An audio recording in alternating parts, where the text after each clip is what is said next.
Selamat pagi Bapak Ibu Saudara yang kasih dalam Tuhan. Bersyukur kepada Tuhan ya setiap kita boleh datang diberi kesempatan untuk boleh datang beribadah, memuji Tuhan dan merenungkan mendengar firman Tuhan. Mari Bapak Ibu Saudara sekalian, sebelum kita merenungkan firman Tuhan, kita mau membaca firman Tuhan pada hari ini yang terambil di dalam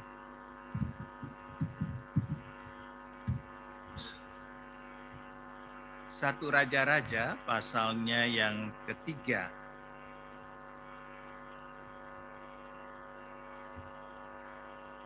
Saya akan membacakan di dalam Alkitab TB2, terjemahan baru yang kedua ya. Ayat yang pertama sampai dengan ayat yang ke-10. Bagi Bapak Ibu yang bawa Alkitab atau lihat di HP, boleh silakan ya. Kita Bapak Ibu menyimak, saya akan membacakannya.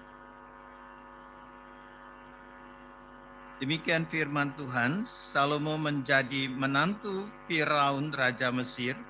Ia memperistri putri Firaun dan membawanya ke kota Daud sampai ia selesai mendirikan istananya dan rumah Tuhan serta tembok sekeliling Yerusalem.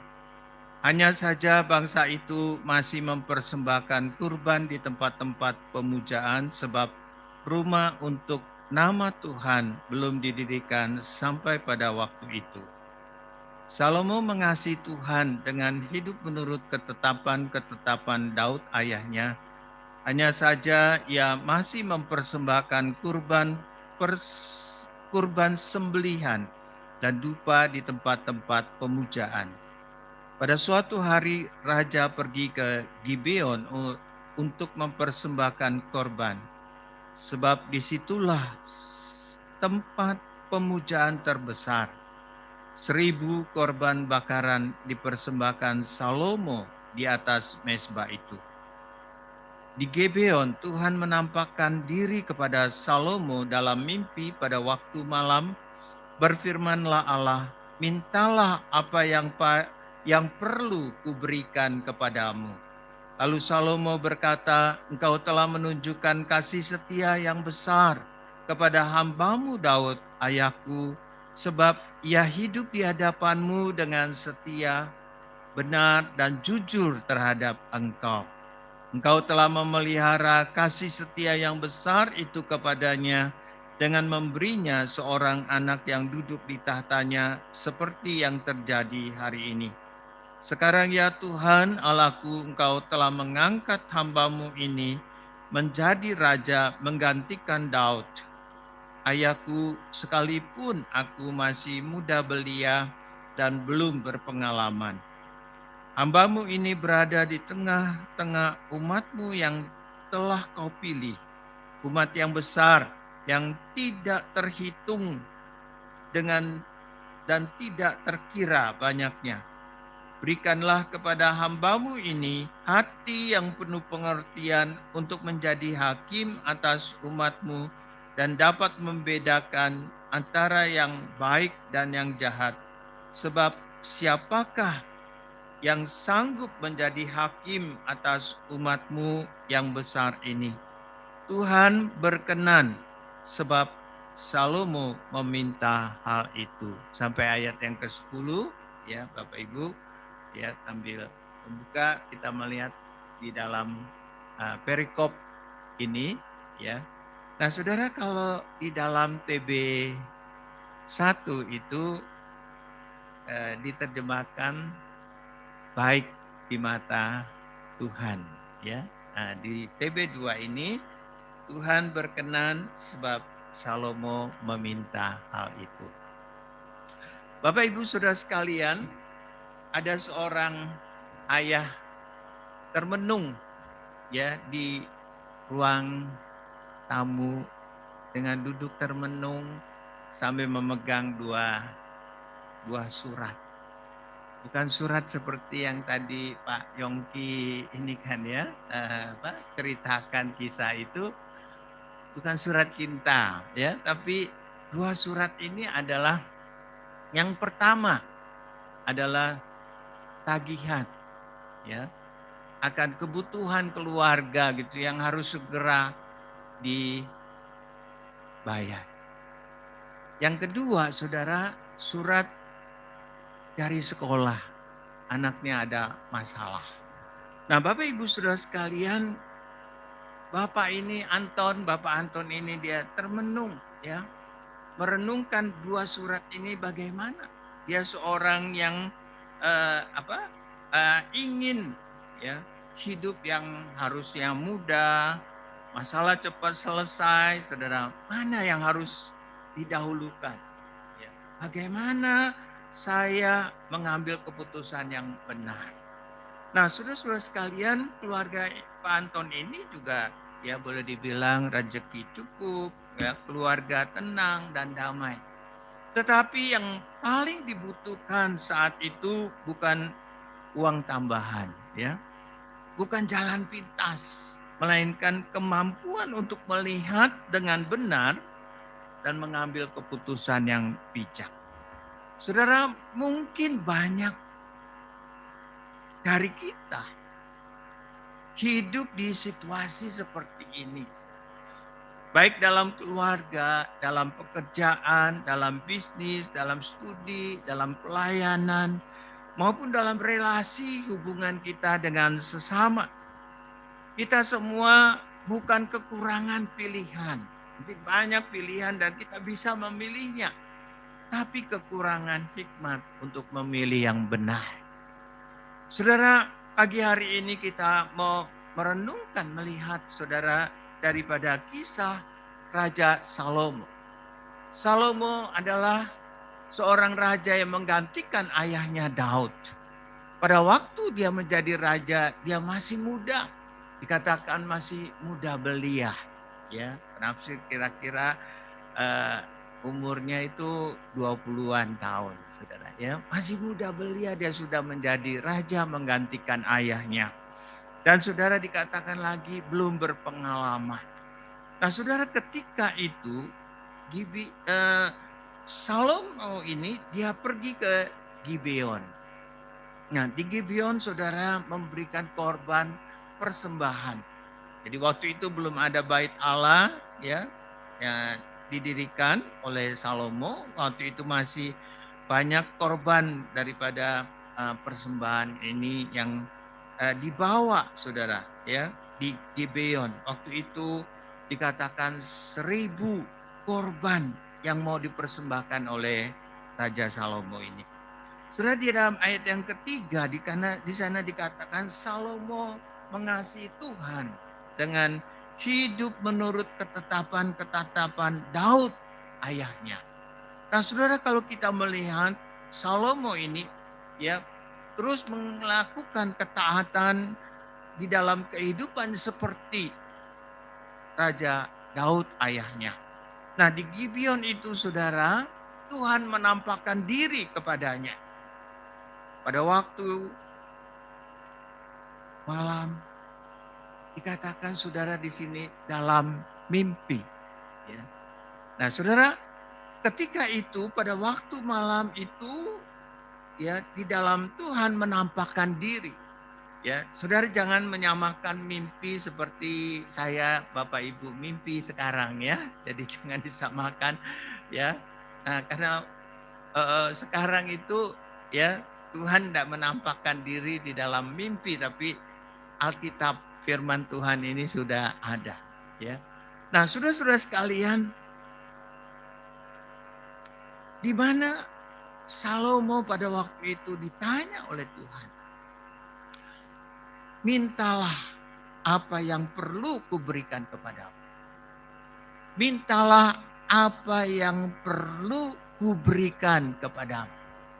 Saudara, waktu itu Tuhan berfirman kepada Salomo, dikatakan berfirmanlah Allah, mintalah apa yang perlu kuberikan kepadamu. Nah, saudara-saudara sekalian, Salomo berkata, engkau telah menunjukkan kasih setia kepada hamba-Mu Daud. Ya, kasih setia Allah yang besar yang engkau sudah tunjukkan kepada ayahku Daud. Sebab ia hidup di hadapanmu dengan setia, dengan benar, dengan jujur terhadap engkau. Nah, saudara-saudara sekalian, Salomo menyatakan hal ini kepada Tuhan Allah dan dia mengatakan bahwa engkau telah memelihara kasih setia yang besar kepadanya.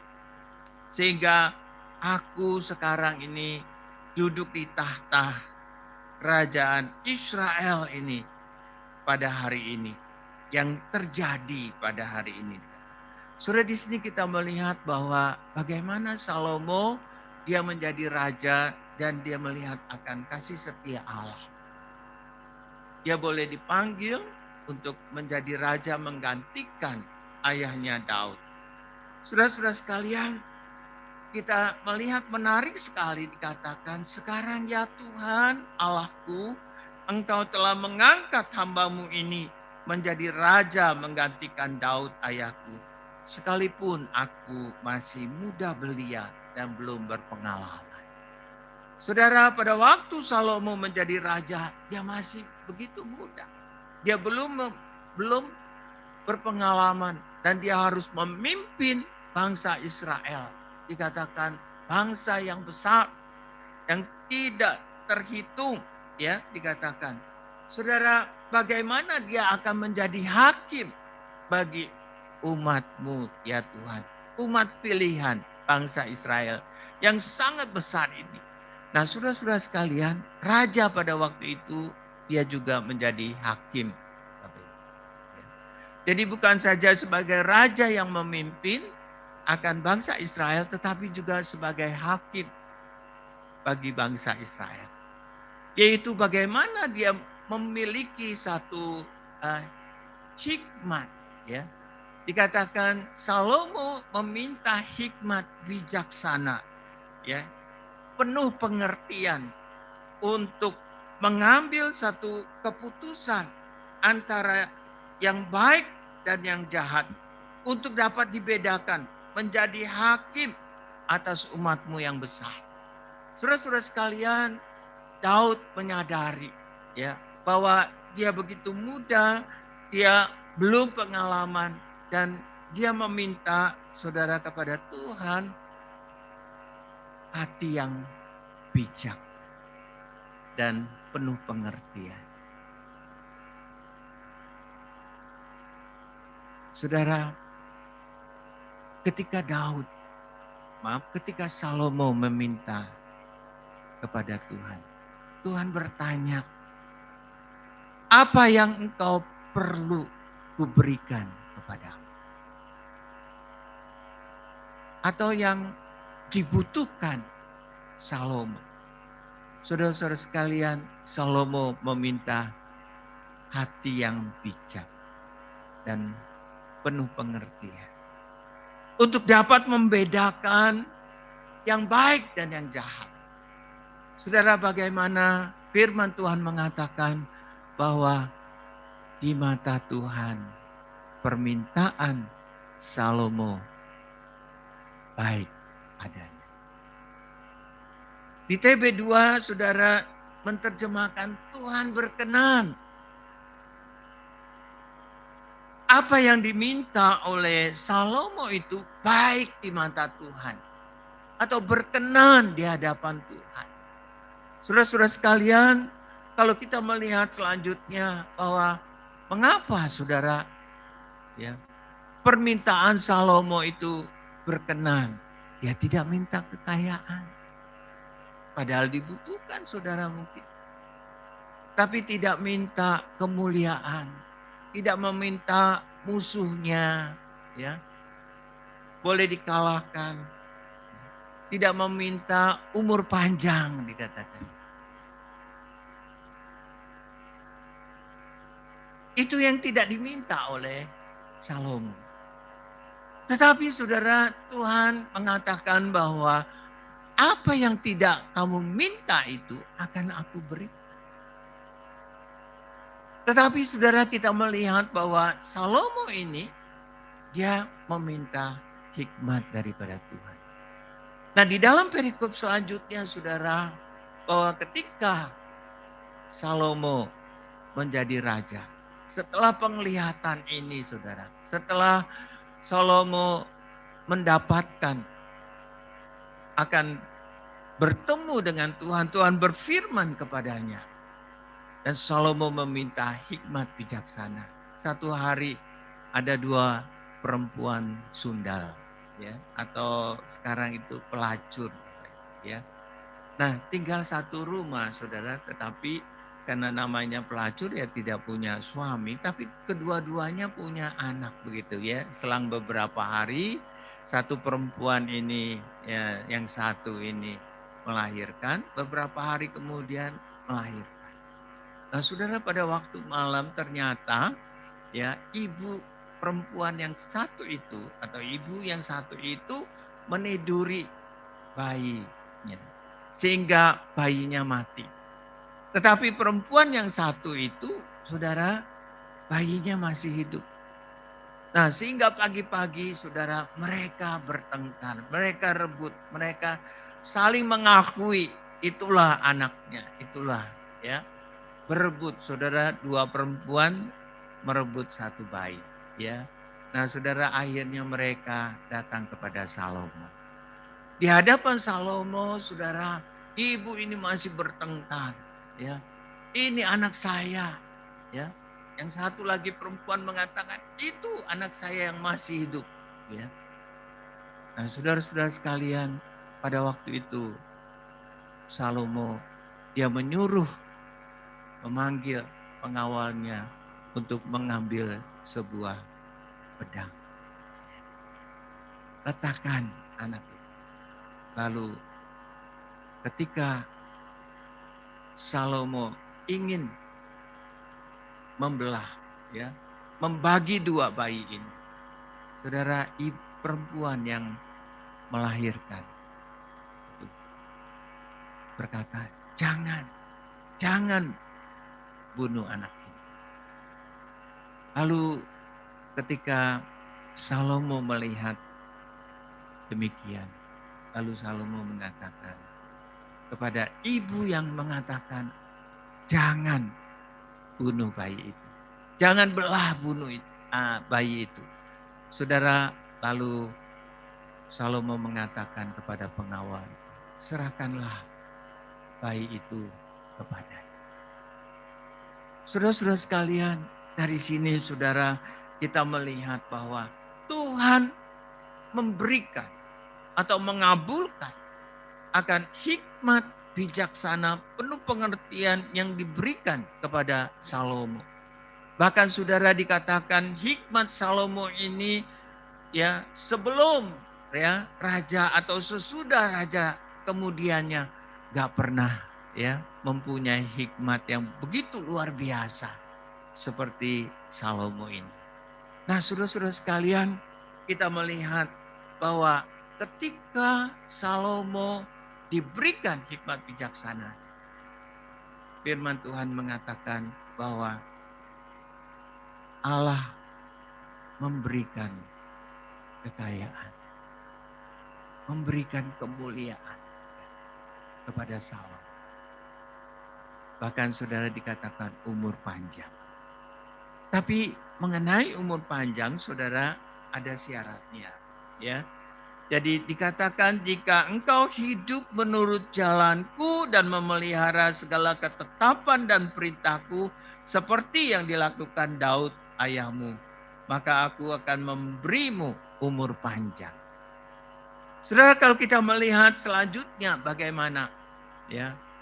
Ketika Raja Salomo dia meminta hikmat, kekayaan Tuhan berikan, kemuliaan Tuhan berikan kepada Raja Salomo ini. Saudara, bahkan umur panjang. Tetapi Tuhan memberi syarat kepada Salomo, yaitu supaya hidup sesuai dengan ketetapan Tuhan. Supaya hidup menurut perintah Tuhan. Pelihara harus menurut jalanku. Ya. Firman Tuhan mengatakan, harus menuruti jalan-jalanku. Nah, saudara-saudara sekalian, kita melihat bahwa apa yang diminta oleh Salomo ini boleh berkenan di hadapan Tuhan. Salomo butuh hikmat. Seorang yang masih muda, yang belum berpengalaman harus memimpin umat yang besar.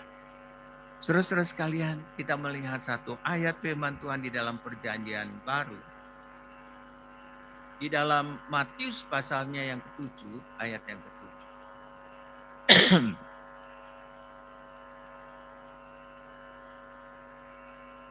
Matius pasal yang ke-7, ayat yang ke-7. Demikian firman Tuhan. Mintalah, maka akan diberikan kepadamu. Carilah, maka kamu akan mendapat. Ketuklah, maka pintu akan dibukakan bagimu. Saudara sekalian, kita melihat bahwa Tuhan Yesus mengajarkan, ya, memberikan satu perintah kepada kita juga. Mintalah, maka kamu akan menerima. Carilah, maka kamu akan mendapat. Ketuklah, maka kamu pintu akan dibukakan bagimu. Nah, saudara-saudara sekalian, ayat ini bagaimana kita melihat Salomo, dia sebagai raja meminta hikmat, Tuhan berikan. Tuhan mengatakan apa yang engkau perlukan, apa yang engkau butuhkan. Maka saudara, ada 3 hal yang kita bisa renungkan terlebih dahulu sebelum kita melihat bagian khotbah di bukit ini, saudara. Saudara, yang pertama, bahwa Tuhan itu Maha Tahu. Tuhan Maha Tahu apa yang dibutuhkan oleh setiap anak-anak. Dan Tuhan tahu apa yang dibutuhkan oleh Raja Salomo. Maka itu Tuhan mengatakan, mintalah apa yang perlu kuberikan kepadamu. Karena Tuhan Maha tahu apa yang dibutuhkan oleh Salomo sebagai seorang raja. Yang masih muda belia, yang belum berpengalaman dikatakan. Terus yang kedua, kita melihat bahwa permintaan Salomo itu sesuai dengan kehendak Tuhan. Mengapa saudara sesuai dengan kehendak Tuhan? Mengapa di mata Tuhan itu berkenan, baik di hadapan Tuhan? Nah, saudara-saudara sekalian, yang kedua kita melihat bahwa Salomo tidak meminta sesuai dengan keinginannya, tetapi kebutuhannya dia sebagai seorang raja. Maka itu saudara, kita membedakan keinginan dengan kebutuhan. Saudara, istri saya selalu mengingatkan saya, kalau beli sesuatu, keinginan atau kebutuhan, Nah, biasanya kan kalau kita pergi ke mall, lihat-lihat, padahal dari rumah bilang nggak mau beli apa-apa gitu ya. Nah, ternyata setelah di mall, lihat-lihat jalan-jalan, wah, ini ada diskon besar ini, Lalu beli. Nah, saudara, pertanyaannya, apakah itu keinginan atau kebutuhan? Nah, seringkali saudara, kita meminta kepada Tuhan sesuai keinginan kita. Ada seorang pemudi setelah dia dibaptis, saudara, dia bagaimana hidup mengikut Tuhan. Dan satu hari, saudara, dia berkata kepada saya,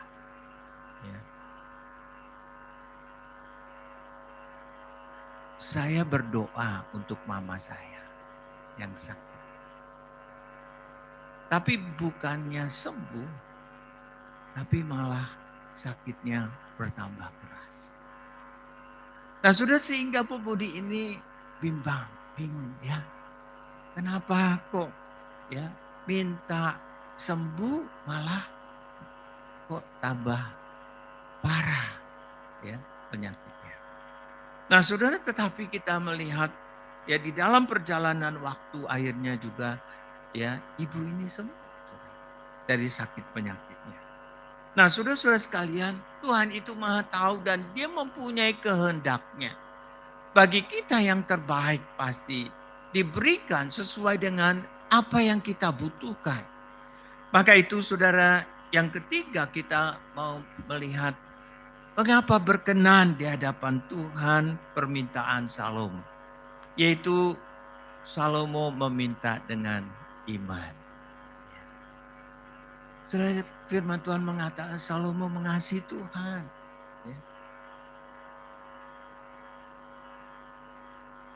Salomo meminta kepada Tuhan, percaya bahwa Tuhan yang telah menampakkan diri kepadanya dan yang bertanya kepadanya, mintalah apa yang perlu ku berikan kepadamu.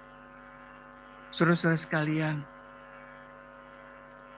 dalam Yakobus 1 ayat yang kelima di sana mengatakan, jika kita kekurangan hikmat, mintalah kepada Tuhan. Kalau saudara dan saya kekurangan hikmat dikatakan, mintalah kepada Tuhan. Ayat yang ke-6-nya dikatakan, hendaklah ia memintanya dalam iman dan jangan bimbang. Orang yang bimbang tidak akan menerimanya. Nah, saudara-saudara sekalian, di dalam doa itu kita harus dengan iman meminta. Apa yang Tuhan Yesus katakan, mintalah maka kamu akan menerima. Saudara, kalau kita melihat kata mintalah, carilah, ketuklah, itu kata kerja. Bukan pasif begitu, ya. Berarti aktif. Berarti saudara kita yang meminta kepada Tuhan. Dan janji Tuhan dikatakan kalau kita meminta, kita akan menerima. Adakah iman seperti itu saudara? Ketika kita meminta kepada Tuhan, saya menerima. Tetapi ingat saudara, bukan keinginanku. Bukan si aku yang ingin ketika meminta kepada Tuhan. Bukan kehendakku, tapi kehendakmu. Tuhan Yesus di Taman Getsemani, dia berdoa sampai 3 kali. Bukan kehendakku ya Bapa yang jadi, tapi kehendakmu. Saudara-saudara sekalian, di dalam kehidupan kita, saudara seringkali juga saudara, mungkin apa yang kita doakan, apa yang kita minta kepada Tuhan. Keinginan kita. So di dalam Yakobus pasal 4 ayat 2 dan 3, saudara dikatakan di sana, kita nggak terima apa-apa. Karena kita nggak berdoa. Kita berdoa, tapi untuk memuaskan hawa nafsu kita. Keinginan kita. Dikatakan, kamu tidak menerima apa-apa juga. Nah, saudara-saudara sekalian, kalau kita tidak meminta berdoa kepada Tuhan, kita nggak menerima apa-apa. Nah, saudara, ketika kita menerima, ketika kita berdoa kepada Tuhan, kita nggak menerima apa-apa juga. Karena kita salah berdoa. Karena doa kita saudara untuk memuaskan keinginan kita, hawa nafsu kita. Bukan kebutuhan. Saudara, Tuhan tahu setiap pribadi kita. Apa yang kita perlukan. Apa yang kita butuhkan. Saudara, ketika saudara sakit, berdoalah, mintalah Tuhan sembuhkan. Ketika saudara masalah ada di tengah pekerjaan, mintalah. Ya, Tuhan buka jalan. Surah Amsal pasal 3 ayat yang kelima. Di sana mengatakan saudara kepada kita bahwa percayalah kepada Tuhan dengan segenap hatimu, jangan bersandar pada pengertianmu sendiri. Ketika kita menghadapi masalah saudara, jangan kita hanya mengandalkan akan kekuatan kita sendiri. Tetapi biarlah kita bersandar kepada Tuhan dengan iman, percaya bahwa Tuhan pasti menolong saya. Tuhan pasti membuka jalan bagi saya. Apa yang saya minta, apa yang saya perlukan saat ini. Dan di dalam Yeremia pasal 17 ayat yang ke-7 di sana mengatakan, diberkatilah orang yang mengandalkan Tuhan, yang mempercayai dirinya pada Tuhan.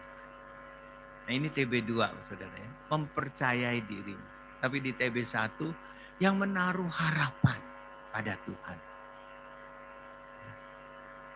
Saudara, ketika kita mempercayakan diri kepada Tuhan, berarti saudara pengharapan kita pada Tuhan, bukan kepada manusia.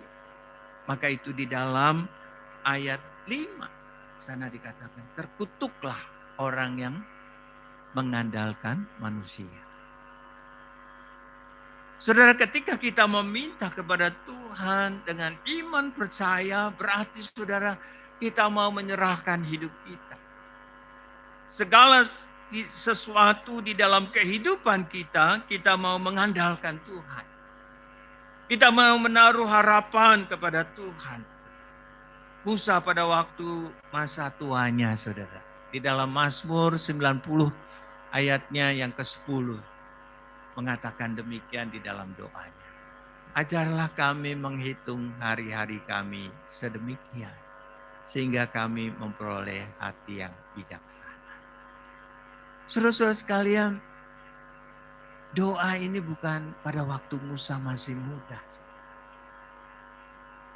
Tetapi pada waktu dia sudah tua. Dia masih berdoa kepada Tuhan, ajarlah kami menghitung hari-hari kami. Sehingga kami memperoleh hati yang bijaksana. Artinya saudara, sampai tua pun dia masih membutuhkan hikmat bijaksana dari Tuhan. Di dalam kehidupannya. Hikmat dari Tuhan. Bukan pengertiannya sendiri. Saudara, saya melihat bahwa Musa pun saudara. Dari masa muda terus sampai tua. Ya. Dia seorang yang boleh senantiasa terus meminta di dalam kehidupannya hikmat dari Tuhan. Saudara, dalam kehidupan kita, setiap hari, saudara, kita membutuhkan hikmat dari Tuhan.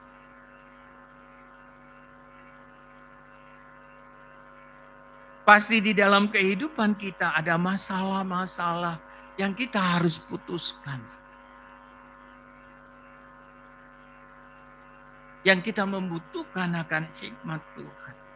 Yang kita butuhkan bersandar kepada Tuhan. Mengandalkan Tuhan.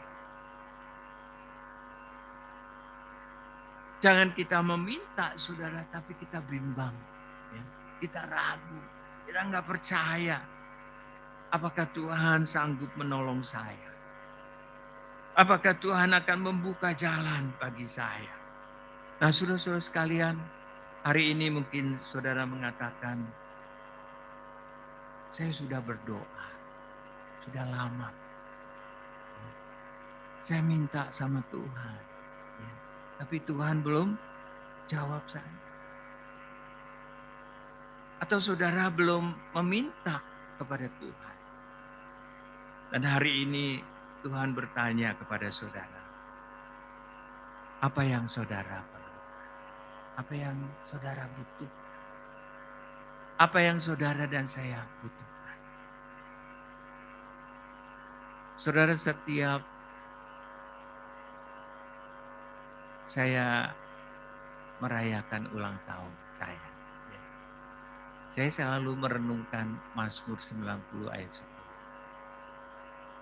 Doa Musa, Ajarlah kami menghitung hari-hari kami sedemikian hingga kami beroleh hati yang bijaksana.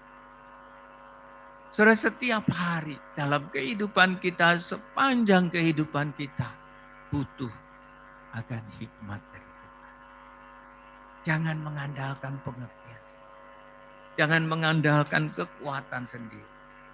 Nah, firman Tuhan mengatakan, diberkatilah orang yang mengandalkan Tuhan, yang menaruh harapannya pada Tuhan. Saudara, Pendeta Benny Solehin mengatakan demikian. Saat semua harapanmu terlepas, mintalah satu hal kepada Tuhan. Jangan engkau lepaskan tanganku, ya Tuhan. Bagus ya, saudara.